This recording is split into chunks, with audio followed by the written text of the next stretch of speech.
Hola, ¿cómo están? Espero que le estén pasando bien. Todos los derechos fundamentales reconocidos en la Constitución podrían convertirse en simples buenos deseos si no existiera un mecanismo o instrumento eficaz para hacerlos efectivos en caso de desconocimiento. Esos instrumentos son las garantías. El amparo es probablemente la garantía de las garantías. Tiende a proteger cualquier derecho, a excepción de la libertad física, que es protegida por el habeas corpus. Respecto del habeas data, en este video no vamos a ver sus particularidades, porque se trata en realidad de una forma especial de amparo. El amparo no es una simple figura procesal como cualquier otra, no es un proceso sumario o sumarísimo, no después de la reforma del 94, porque después de la incorporación del artículo 43 y del artículo 75, inciso 22, el amparo es un proceso constitucional, y como tal no puede ser tratado como un proceso más por la jerarquía normativa del artículo 31. Por eso es que la legislación y cualquier código de forma que lo regulara antes de la reforma solo mantienen vigencia en la medida que sean absolutamente compatibles con las nuevas disposiciones constitucionales. Después de la reforma del 94, el amparo puede ser considerado como una garantía, como un proceso constitucional y como un derecho fundamental. El amparo es una garantía constitucional, es decir, un instrumento previsto por la misma norma fundamental para efectivizar los derechos en caso de que hayan sido vulnerados. Reviste la naturaleza de una acción de inconstitucionalidad. También, y esto es de suma relevancia, después de la reforma del 94, es un proceso constitucional. Es decir, que la misma Constitución contiene normas procesales jerárquicamente superiores al resto de la legislación que integra la pirámide normativa. En este sentido, las legislaciones infraconstitucionales y demás códigos procesales son de aplicación en la medida que resulten compatibles con el artículo 43. Hay incluso quienes niegan hasta la aplicación supletoria de los códigos procesales, siendo suficiente el texto constitucional. Y también puede conceptualizarse el amparo como un derecho fundamental. En cuanto a derecho fundamental, goza de las mismas garantías y protecciones que el resto de los derechos. Es un derecho en sí mismo y como tal tiene autonomía y no es necesario vincularlo a ningún otro. Se trata además de un derecho operativo, no necesita una ley reglamentaria. Antes de ver el artículo 43, veamos brevemente los antecedentes. Limitándonos al orden nacional, podemos distinguir 4 etapas. Nuestra Constitución formal histórica no había previsto expresamente el amparo, y hasta el año 1957 la jurisprudencia lo había negado, porque se entendía que los jueces no pueden, a falta de ley procesal, crear vías ni procedimientos no previstos, porque deben atenerse a los que la ley les depara. Recién en 1957 es admitido jurisprudencialmente. Suele decirse que la acción de amparo surge entre nosotros como creación pretoriana o de derecho judicial. Más correcto sería decir descubrimiento judicial, porque en todo caso la justicia descubre al amparo, que siempre estuvo contenido en los derechos no enumerados del artículo 33.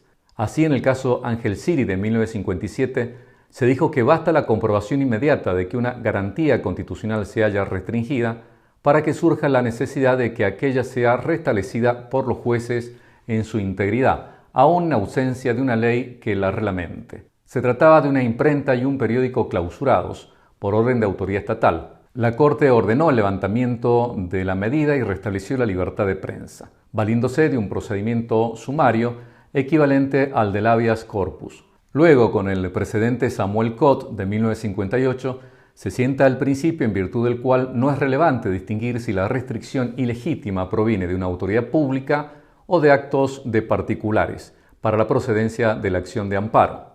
Se trataba de la ocupación de un establecimiento por parte del personal en conflicto con la patronal. La Corte admitió por vía de amparo la desocupación del local en tutela de los derechos de propiedad y de ejercer la actividad propia de la fábrica. En 1966, durante un gobierno de facto, se sancionó la Ley 16986, la cual consagró la acción de amparo contra actos de autoridad pública. 2 años después, el Código Procesal Civil y Comercial de la Nación incluyó al amparo contra actos de particulares. Hoy no tiene sentido estudiar la ley de amparo, que ha devenido inconstitucional en varias de sus cláusulas. La 4ª etapa se corresponde con la consagración constitucional del amparo en la reforma de 1994, en el artículo 43. Pasemos ahora al texto constitucional. En la actual estructura constitucional, el artículo 43 debe considerarse armónicamente enlazado con el resto de las normativas vigentes sobre la materia, en especial con los tratados internacionales de derechos humanos. Concretamente, la otra cláusula a tener en cuenta es el artículo 25 del Pacto de San José de Costa Rica de jerarquía constitucional. Empecemos por el artículo 43. Este artículo, en lo referente al amparo, tiene dos partes importantes. En la primera contempla lo que conocemos como el amparo clásico o tradicional, y en la segunda el amparo colectivo.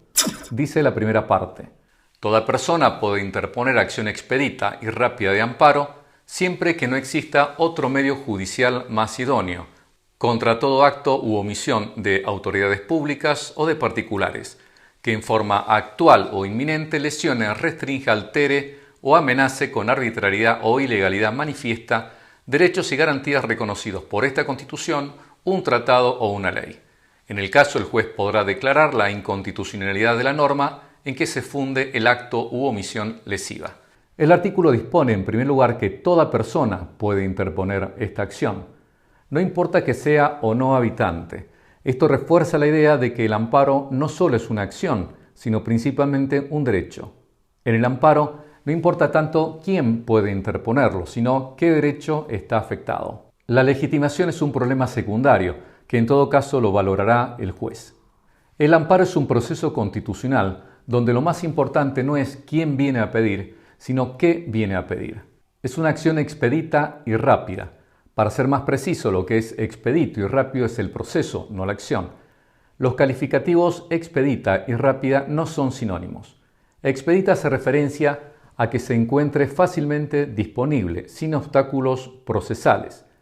Esto significa que la persona pueda iniciar el amparo sin mayores complicaciones.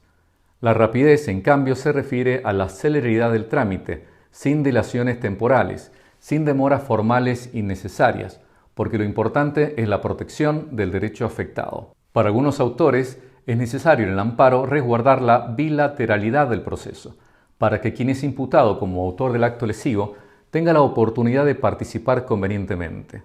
Otros entienden que se trata de un proceso unilateral. Esto contribuye a su celeridad, porque lo importante es salvaguardar la vigencia del derecho afectado de modo manifiestamente arbitrario o ilegal.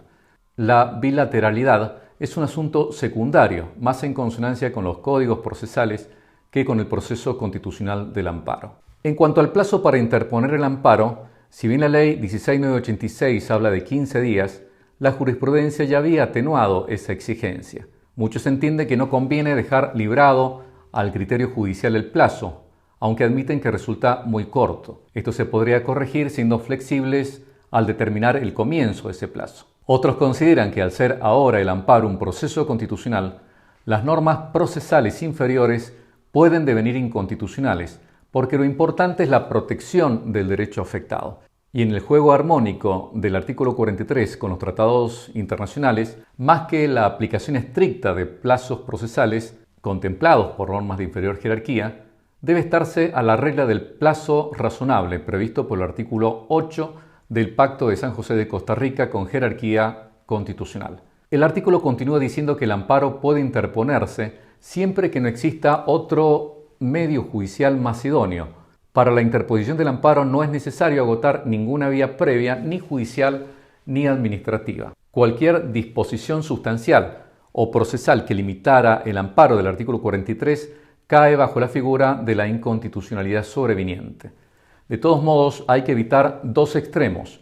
Uno, que el amparo sea una vía sustitutiva de todas las demás, y otro, que se impida el acceso al amparo porque haya otras vías procesales disponibles. La solución la da la misma Constitución. Lo importante es que el amparo sea la vía más idónea para tutelar el derecho, que se ve afectado en forma actual o inminente con arbitrariedad o ilegalidad manifiesta. Lo que importa es la eficacia de la vía, es decir, pueden haber otras vías judiciales, pero para ese caso concreto se recurre al amparo por ser la más idónea. Quienes ven el amparo no tanto como una acción procesal, sino valorando su carácter de derecho fundamental y proceso constitucional, entienden que no podría ser rechazado in limine. El amparo procede contra todo acto u omisión de autoridades públicas o de particulares. Si la ley no distingue, nosotros tampoco debemos distinguir. La norma es muy clara y si no perdemos de vista que la finalidad del amparo es proteger derechos fundamentales violados de manera manifiestamente arbitraria e ilegal, no se advierte la razón por la que no se podría estar protegido contra actos de ciertas autoridades públicas. Concretamente, la duda viene planteada por algunos autores y el derecho judicial que niegan la protección del amparo contra actos del Poder Judicial. Esto se apoyaba además en la Ley 16986, pero como dijimos, esta ley es jerárquicamente inferior a la Constitución y a los tratados, y no cabe duda de que no resulta de aplicación en la actual estructura jurídica constitucional. La jurisprudencia ya había superado la Ley 16986 en sus fallos, apartándose de varias de sus disposiciones que limitaban el amparo. Resta por superar definitivamente estas restricciones planteadas por algunos y no dudar sobre la procedencia del amparo contra actos del Poder Judicial si se dan las condiciones y se cumplen con las exigencias de la norma constitucional. Sigamos con el texto. Este acto proveniente de autoridad pública o de particulares debe lesionar, restringir, alterar o amenazar un derecho fundamental en forma actual o inminente. El derecho está lesionado cuando no puede ejercerse. Está restringido cuando se lo puede ejercer, pero de modo limitado. Se lo altera cuando se lo cambia o modifica y se lo amenaza cuando el acto de la autoridad implica un peligro real y próximo para el derecho. Esa afectación del derecho, dice el artículo, debe ser actual o inminente, es decir, no se trata de un daño posible eventual que puede suceder en un futuro remoto. El derecho debe encontrarse vulnerado efectivamente ahora, o por lo menos la probabilidad cierta de ser afectado en un futuro inmediato. El artículo dice que el acto de la autoridad debe afectar el derecho con arbitrariedad o ilegalidad manifiesta. Es decir, que esa arbitrariedad o ilegalidad debe ser patente, evidente, grosera. Pero a veces la cuestión puede necesitar mayor amplitud de debate y no por ello se debe rechazar el amparo. En ocasiones será necesario que haya que producir pruebas para que aparezca evidente esa ilicitud o arbitrariedad. Deberán respetarse los derechos reconocidos en los tratados internacionales, particularmente el derecho a la protección judicial del artículo 25 del Pacto de San José de Costa Rica. Deberá estarse al principio de flexibilización de las pruebas que rige en los organismos internacionales. Sigamos. El espectro de los derechos tutelados por el amparo es amplísimo. Se trata de derechos fundamentales que surgen de la ley, de la Constitución o de los tratados. Obviamente excluimos la libertad corporal porque es protegida específicamente por el habeas corpus. Sin embargo, existe una tesis restrictiva que entiende que quedan excluidos de la protección del amparo los derechos de contenido patrimonial, que podrían ser objeto de mejor tutela a través de las vías ordinarias. Termina esta primera parte del artículo 43 diciendo que el juez podrá declarar la inconstitucionalidad de la norma en que se funde el acto o la omisión lesiva. Esto significó dar prácticamente sepultura a la ley 16986 que impedía tal declaración, pero que la jurisprudencia ya había corregido. No quiero pasar a la segunda parte del artículo 43 sin antes recordar el texto pertinente del Pacto de San José de Costa Rica. Dice el artículo 25. Toda persona tiene derecho a un recurso sencillo y rápido o a cualquier otro recurso efectivo ante los jueces o tribunales competentes que la ampare contra actos que violen sus derechos fundamentales reconocidos por la Constitución, la ley o la presente Convención, aun cuando tal violación sea cometida por personas que actúen en ejercicio de sus funciones oficiales. El pacto, que no olvidemos tiene jerarquía constitucional, no denomina este instrumento como acción de amparo, pero sí se refiere a un recurso sencillo y rápido que ampare las personas contra actos que violen sus derechos fundamentales. El pacto contempla un recurso global o innominado, dejando libertad a los estados sobre la elección del nombre del mismo. En nuestro caso le llamamos amparo, aunque en otras legislaciones reciba distinta denominación, pero la naturaleza jurídica es la misma. Podemos ver también que el pacto dispone que ese recurso sea procedente aun cuando la violación de los derechos fundamentales provenga de actos realizados por persona en ejercicio de funciones oficiales, sin hacer mayores distinciones, por lo que tampoco se ve el motivo por el cual quedaría excluido el amparo contra actos del Poder Judicial. Pasemos ahora al segundo párrafo del artículo 43 referido al amparo colectivo. La segunda parte del artículo 43 delimita los derechos protegidos y los sujetos legitimados. El amparo colectivo del artículo 43 procede contra toda forma de discriminación en lo relativo a derechos que protegen el ambiente, a la competencia, al usuario y al consumidor, y a los derechos de incidencia colectiva en general. Se trata de la protección de los llamados intereses difusos o colectivos de pertenencia difusa.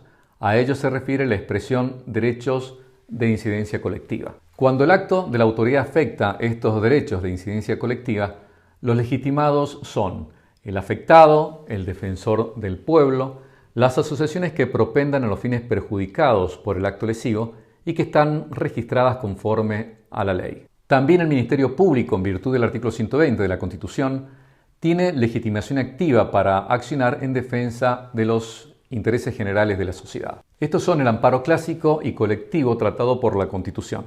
Por otro lado, la legislación ha ido regulando distintas especies de amparos particulares. Por ejemplo, el amparo electoral, el amparo sindical, el amparo impositivo, el amparo por mora de la administración, el amparo aduanero, el amparo previsional. Esas normas específicas sobre amparos deben estar encuadradas en el amparo como proceso constitucional del artículo 43, y el resto de la legislación se aplicará en la medida que sea compatible con la Constitución. Y para ir cerrando, una cuestión más. ¿Puede interponerse el amparo durante el estado de sitio? Sí puede interponerse. Durante el estado de sitio, los derechos y libertades pueden sufrir restricciones precisamente a causa de la emergencia. Pero el amparo no deja de ser un derecho fundamental que no puede ser restringido. Pero puede suceder que el juez en la sentencia no haga lugar a la pretensión del amparista, por entender que el derecho afectado en las especiales circunstancias del estado de sitio no lo es por un acto lesivo de ilegalidad o arbitrariedad manifiesta. Bueno, dejamos acá, hay suficiente contenido para un examen. Espero les sea útil, seguimos en contacto y nos estamos viendo. Chao.